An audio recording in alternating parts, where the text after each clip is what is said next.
Sir ಜೊತೆಗೆ ರಾಕ್ಷಸ ಅನ್ನೋ ಟೈಟಲ್, ನಿಮ್ಮ ಲೈಫ್ನ ರಾಕ್ಷಸ ಅಂದರೆ ಯಾರು ಸರ್? ಇಲ್ಲ, ನನಗೆ ನನ್ನ ಟೀಮಲ್ಲಿ ಎಲ್ಲ ನನಗೆ ಅದು ಕರೀತಾರೆ. ನಾನು ಕೆಲಸದ ವಿಷಯ ಅಂತ ಬಂದರೆ ರಾಕ್ಷಸ ಇದ್ದಂಗೆ ನಾನು ಅಂತ. ಶರಣ್ ಅಂತೂ ಒಂದು ಸ್ಟೇಜ್ ಗೀಜ್ ಮೇಲೆಲ್ಲ ಹೇಳ್ಬಿಟ್ಟಿದ್ದೆ ನಾನು ಸುಮಾರು ಸತಿ ಅದು.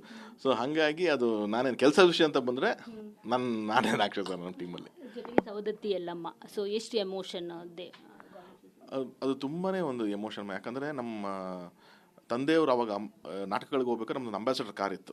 ಸೊ ಅವಾಗೆಲ್ಲ ಕ್ಯಾಸೆಟ್ ಆಗ್ತಿರಲ್ಲ. ನಮ್ಮ ತಂದೆ ಪ್ರತಿ ಸತಿ ಕಾರಲ್ಲಿ ಕೂತ್ಕೊಂಡು ಹೊರಡ್ತಾರೆ ಬೆಳಗ್ಗೆ ಅಂದರೆ ಅವ್ರಿಗೊಂದು ದೇವ್ರ ಸಾಂಗ್ ಕೇಳಬೇಕು. ಸೊ ಅವ್ರು ಕೇಳ್ತಾ ಇದ್ದಿದ್ದೆ ಒಂದು ರಾಘವೇಂದ್ರ ಸ್ವಾಮಿದು, ಅಣ್ಣವ್ರು ಹಾಡಿರೋದು ಒಂದು ರಾಘವೇಂದ್ರ ಸ್ವಾಮಿ ಕ್ಯಾಸೆಟ್ ಇತ್ತು. ಅದು ಅದಾದ ತಕ್ಷಣ ಎಲ್ಲಮ್ಮಂದೊಂದು ಕ್ಯಾಸೆಟ್ ಇತ್ತು. ಅದೆರಡೇ ಅವರು ರೇಣುಕಾದೇವಿ ಎಲ್ಲಮ್ಮ ಅಂತ ಒಂದು ಕ್ಯಾಸೆಟ್ ಹೆಸರು ನನಗೆ ತುಂಬ ಚೆನ್ನಾಗಿ ಜ್ಞಾಪಕ ಇದೆ. ಅದೆರಡೇ ಫಸ್ಟ್ ಕೇಳ್ತಿದ್ದವ್ರು. ಅದಾದಮೇಲೆ ಸಿನಿಮಾ ಸಾಂಗ್ಗಳು ಕೇಳೋರು. ಸೊ ನನಗೆ ಆ ಚಿಕ್ಕ ವಯಸ್ಸಿಂದ ಅದನ್ನು ಕೇಳಿ ಕೇಳಿ ಕೇಳಿ ನನಗೆ ಒಳಗಡೆ ಇನ್ಬಿಲ್ಟ್ ಇದೆ ಅದು.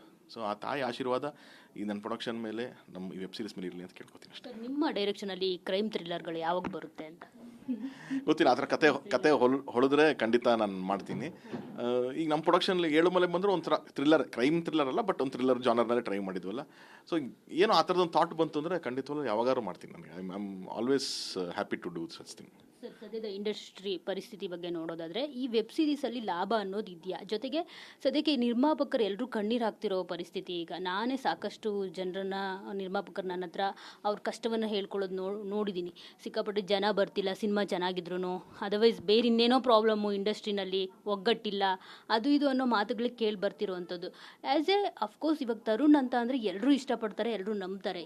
ನೀವು ಏನು ಹೇಳ್ತೀರಿ ಇಂಡಸ್ಟ್ರಿಗೆ ಒಳ್ಳೇದಾಗಬೇಕು ಅಂತ ಅಂದರೆ?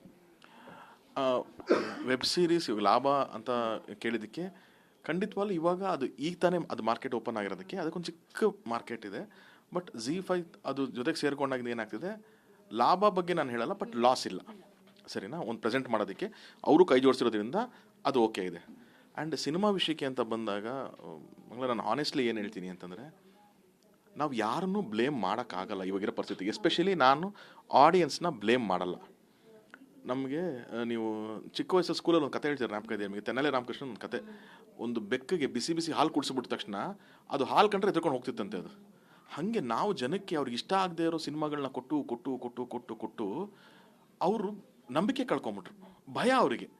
ಅಪ್ಪ, ನಾನು ಒಳಗಡೆ ಬಂದರೆ ನಾನು ಕಷ್ಟಪಟ್ಟು ದುಡ್ದಿರೋದು 300 ರೂಪಾಯಿ 500 ರೂಪಾಯಿ, ನನ್ನ ಫ್ಯಾಮಿಲಿ ಕರ್ಕೊಂಬಂದರೆ 1,000 ರೂಪಾಯಿ 1,500 ರೂಪಾಯಿ ಹೋಗುತ್ತಪ್ಪ, ನನಗೊಂದು ತಿಂಗಳಲ್ಲಿ ಅದು ರೇಷನ್ಗೆ ಆಗುತ್ತೋ, ಲೈಟ್ ಬಿಲ್ಗೆ ಆಗುತ್ತೋ, ಏನೋ ಆಗುತ್ತೆ, ಏನೋ ಒಳಗಡೆ ಬಂದು ಚೆನ್ನಾಗಿಲ್ಲ, ಡಿಸಪಾಯಿಂಟ್ ಆಗಿ ಆಚೆ ಬಂದರೆ ಸಖತ್ ನೋವಾಗುತ್ತೆ ಅವನಿಗೆ.